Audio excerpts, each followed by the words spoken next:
Welcome to Ebrick's Gaming and Cards. If you like the content, please like and subscribe. If there is a specific commander you would like to see, please comment below. As I looked at the pre-constructed deck, I found myself completely changing it. I was keeping less than 40 of the original cards, so I decided to build Zimone from scratch. Caution: this deck tech is based on close to 100 simulated games from turn 1 to turn 5. There was no interaction or stacks pieces, so this is all theory to this point. After my first look at this commander, I knew I wanted to cheat into play large game-changing creatures. My game plan is to put them into play face down, to let the summoning sickness wear off. Then if they have an attack trigger, turn them face up at the beginning of combat, or turn them up after blockers are declared. This will keep your opponents guessing. They will have to make hard choices on what removal to use or if they should hold up mana. By keeping this information secret, you could be making them hold up resources for a simple face-down land. Zimone, Mystery Unraveler, is a 4 CMC Simic commander with a landfall ability. Whenever a land you control enters, manifest dread if this is the first time this ability has resolved this turn. Otherwise, you may turn a permanent you control face up. To manifest dread, look at the top 2 cards of your library. Put one onto the battlefield face down as a 2/2 creature and the other into your graveyard. Turn it face up anytime for its mana cost if it's a creature card. So her ability does 2 main things. It can manifest and then flip face down cards and also fill your graveyard. If we only manifest dread on our turn, we are not using this ability to its full potential. We need to be able to manifest dread on an opponent's turn as well. Our game plan is to ramp and then cast Zimone on turn 4 with the land drop still available. We do not want her out an entire round with no protection. We will use that land drop to manifest dread and then hopefully manifest dread on our opponent's turn. We want to keep these creatures a secret as long as we can, so our opponents cannot plan against a specific threat. This will give us a chance to get some high CMC creatures into play early, and on our upkeep, they will lose summoning sickness. We then want to use our land drop and any spells or abilities to flip creatures for serious damage. If you have instant speed landfall triggers, it is best to wait until after declare blockers to flip your creatures without attack triggers. This strategy will hopefully give you such an early advantage that you can keep up the pressure and win. This means for our plan to work, we need an instant speed way of reliably putting lands onto the battlefield. 2 things instantly came to mind: lands like Terramorphic Expanse and instants like Harrow. When I was searching cards, I realized there are a lot of lands that can help us reach this goal. You will get a landfall trigger when you put the land on the battlefield, and a second trigger when you activate the land's ability to fetch another land to the battlefield. The first thing we are going to look at is our non-land ramp and landfall cards.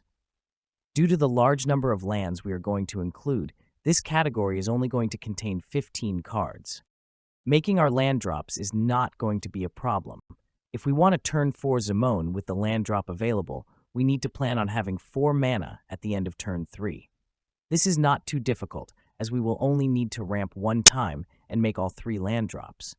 For our sorcery speed ramp, we have included Soul Ring, 3 Visits, Nature's Lore, Cultivate, Kodama's Reach, and Rampant Growth. Some of our instant speed landfall cards can act as ramp as well. These cards are Font of Fertility, Sakura Tribe Elder, Greater Tanuki, Entish Restoration, Diligent Farmhand, and Wayfarer's Bauble. All of these can help us to manifest dread on our opponent's turn or to flip a face-down card during combat. 3 of our instant speed landfall sources are repeatable but will not be useful until later in the game. They are Silverglade Pathfinder, Frontier Guide, and Elvish Reclaimer. Some notable exclusions include Heaped Harvest, an artifact that can trigger landfall twice, Dawn Treader Elk, Crop Rotation. If I was using Field of the Dead, this would be an auto-include. Glimpse the Core, which can be used to get Urza's Cave, and then Urza's Cave can get any land, Harrow, Archdruid's Charm, and Patron of the Moon. The next group of cards we're going to look at are lands. I put these into 3 main categories. The first category is lands that can create mana and at instant speed can put a land onto the battlefield. The second group are lands that can trigger 2 landfall triggers but cannot make mana themselves. And the third category is basics and utility lands. Altogether, we are including 44 lands. For the first group of lands, we have Promising Vein, Shire Terrace, Warped Landscape, Terminal Moraine, Jund Panorama, Bant Panorama, and Naya Panorama. All of these come into play untapped and can produce a second land drop at instant speed. Ghost Quarter, Field of Ruin, and Demolition Field also fall under the first group of lands, but they can also destroy your opponent's key lands. Keep in mind, if you want a second land drop from Ghost Quarter, you have to target your own land. Our lands that fall into Group 2, lands that cannot produce mana but can get 2 landfall triggers, include Evolving Wilds, Terramorphic Expanse, Escape Tunnel, Fabled Passage, and Broker's Hideout.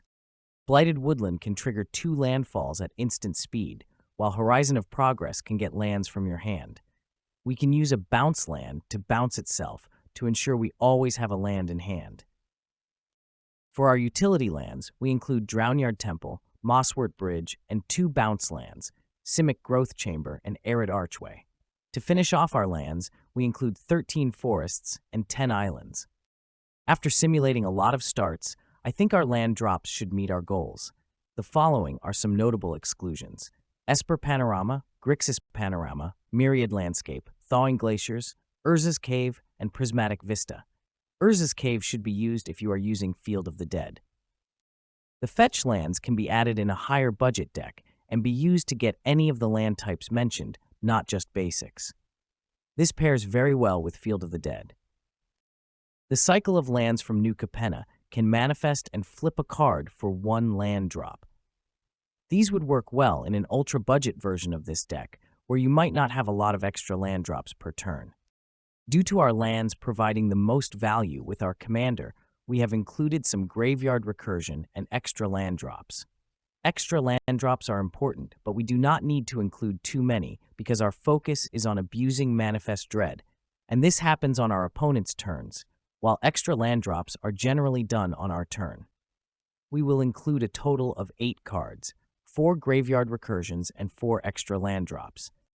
The 4 cards that we have chosen that allow us to play lands from our graveyard are Ramunap Excavator, Ancient Greenwarden, Conduit of Worlds, and Titania, Nature's Force. If you have a larger budget or are looking at more graveyard synergy, look at swapping Crucible of Worlds in.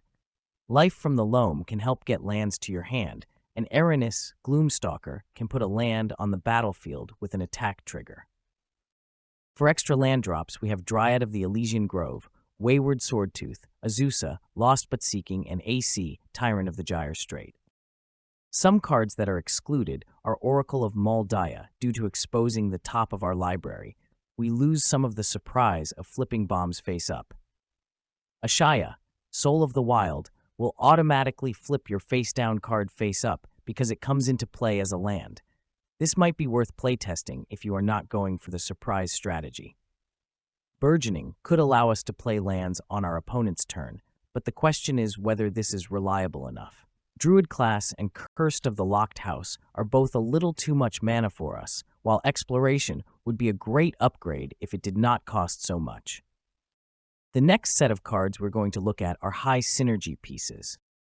These pieces include Eudora, Grave Gardener. With Eudora on the battlefield, your creatures that die come back to the battlefield face down as a forest. This means you can then trigger Zimone's ability. Scroll of Fate and Vannifar can help you get bombs from your hand to the battlefield. Retreat to Coralhelm has a landfall trigger that can scry, helping you dig deeper for your bombs. Spearbreaker Behemoth can provide protection to some of your creatures. Temur War Shaman can provide some creature removal, and Eldritch Evolution can be used to get a specific creature. Uyo, Silent Prophet, can copy instants and sorceries your opponents cast. Lastly, we have Reclaim. Due to the side effect of putting cards into our graveyard, this can be used to get a key card back. For this deck tech, we are not going with the token strategy, but if you wanted to use a go-wide strategy, you could add Scute Swarm, Zendikar's Royal, and Field of the Dead. A card I would add if land destruction wasn't frowned upon in my playgroups would be Mana Vortex. With the amount of land ramp we have, this could cripple your opponents in just a few rounds. Some more notable exclusions for tokens and manifested cards are Kamal, Heart of Krosa, Thunderfoot Baloth, and Junkwinder. Our interaction package is very thin, and that is due to our main land strategy being hard to interact with. After we add the interaction cards, it gives us a total of 84 cards. Stratus Dancer, Muddle the Mixture, and Twist Reality can be used as counterspells that have other purposes, like transmuting or manifesting dread. Beast Within is removal, while Veil of Summer, Overprotect, and Sylvan Safekeeper are all some form of protection for key pieces. The last group of 16 cards can be changed as needed. These are the bombs. Technically, these can be any permanent, as Zimone's ability is not limited to creatures. For this group, I will go over 3 different packages.